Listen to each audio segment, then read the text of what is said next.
leaders. It's William Matchko coming to you from over here at the PMSA. I'd like to provide a few updates from over here at the association. And first I'd like to start off with our Guns and Hoses hockey charity hockey game, which will be next Saturday, February 11th, 2023 at 12:30 p.m. at the Dollar Loan Center Arena. As many of you may or may not know, this is the arena where the Henderson Silver Knights play. This game will be between your Las Vegas Metro Police hockey team and we'll be playing against the fire department's hockey team.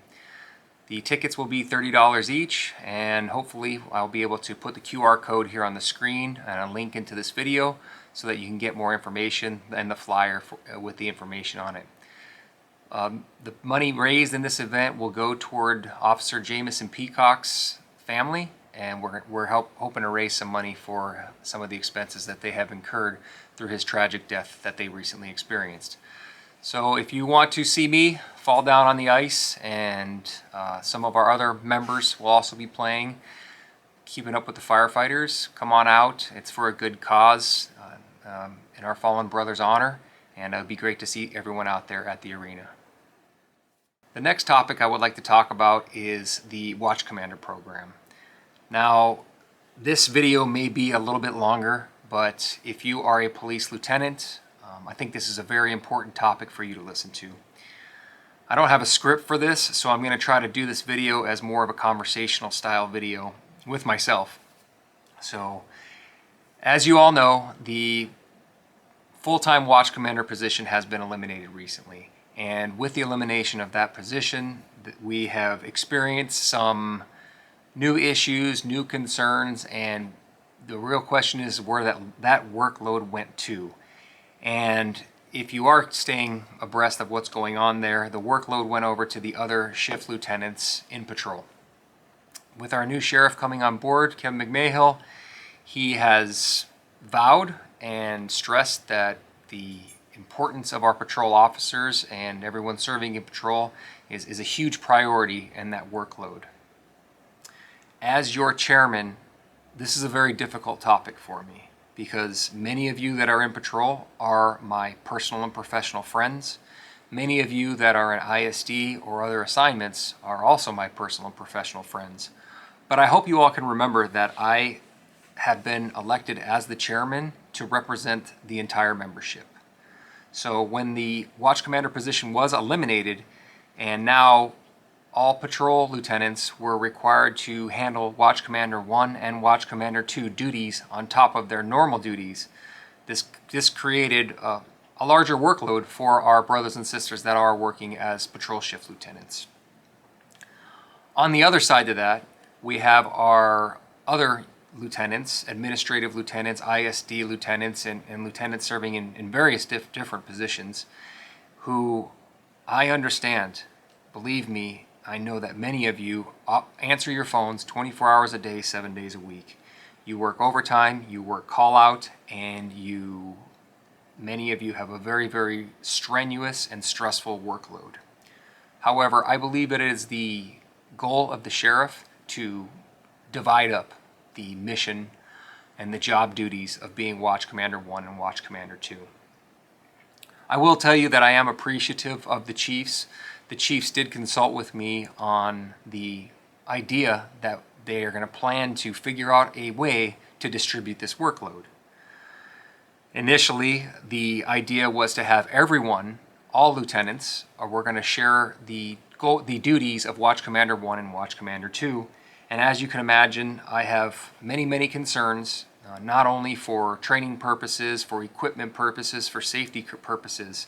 There's no doubt in my mind that every lieutenant on this agency could learn to and be a successful Watch Commander. However, I understand that not all of us have the time to put into that, along with the concerns of equipment, training, and your other work obligations. So, being the representative for all the lieutenants in our association, and this is going to go for the captains as well, because the captains are just as concerned because now their lieutenants are going to be being pulled in a different direction from the primary mission that they need them to focus on. So being the representative for everyone, this puts me professionally in a very difficult position. And I hope you all can understand that. I care about each and every one of you. I care about all of our patrol brothers and sisters. I care about all of our other brothers and sisters that are working in specialized units and different assignments as well. What I'm asking from each of you is to put yourself in the position of everyone else. If you are an ISD lieutenant, think about being a shift lieutenant. If you're a shift lieutenant, think about being an ISD lieutenant. There's no doubt that our agency is experiencing unprecedented shortage in police officers. And with the shortage of police officers, every time we promote someone to sergeant and then to lieutenant, that causes one less officer to be on the street. So to continue to promote is another concern. Where I'm going with this is when I spoke with the chiefs about this plan, it was a request or an idea that we have patrol lieutenants assigned as shift lieutenants, work as Watch Commander 1, and then allow the rest of the lieutenants to work as Watch Commander 2. And the reasoning behind this is the fact that patrol shift lieutenants already have a vehicle, they already have their equipment set up so that they'll be able to go out there.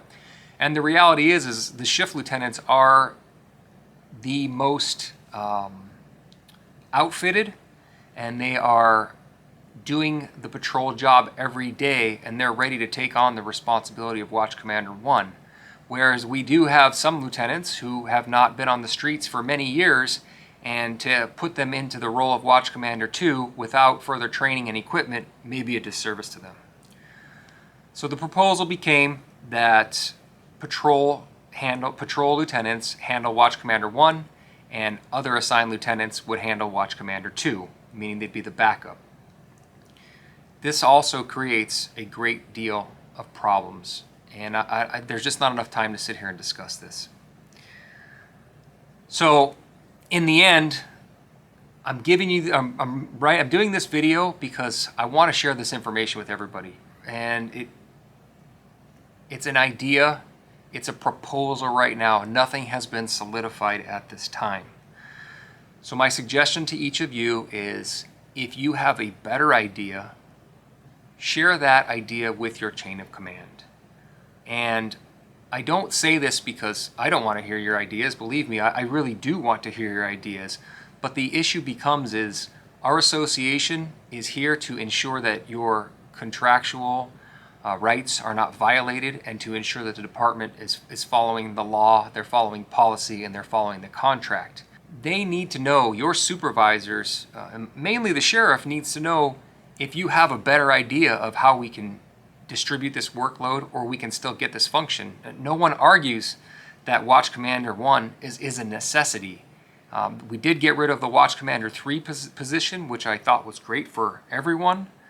However, we're experiencing an unprecedented shortage, like I said already. So please give me your ideas of how we could do this better, and please share your ideas and your concerns with your leadership in your chain of command.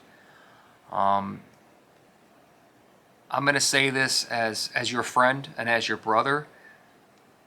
Making complaints without solutions is just complaining. And I will listen to your complaints. I feel that it's important to be a sounding board for you. But if you have a complaint, please have that complaint be accompanied by a suggestion to how we can make this better. I'm frustrated with the whole thing. I know each of you is going to be frustrated with the whole thing, and change is frustrating. But in the end, I think that this is a move by our sheriff to try to figure out a way that we can be more efficient and more effective as a police department. Now, it may be successful and it may not be successful, and that's up to our new sheriff to determine how he wants to run the agency. So I'm going to ask for your patience. I'm going to ask for your suggestions, and I'll always be here to support you, regardless of how this turns out.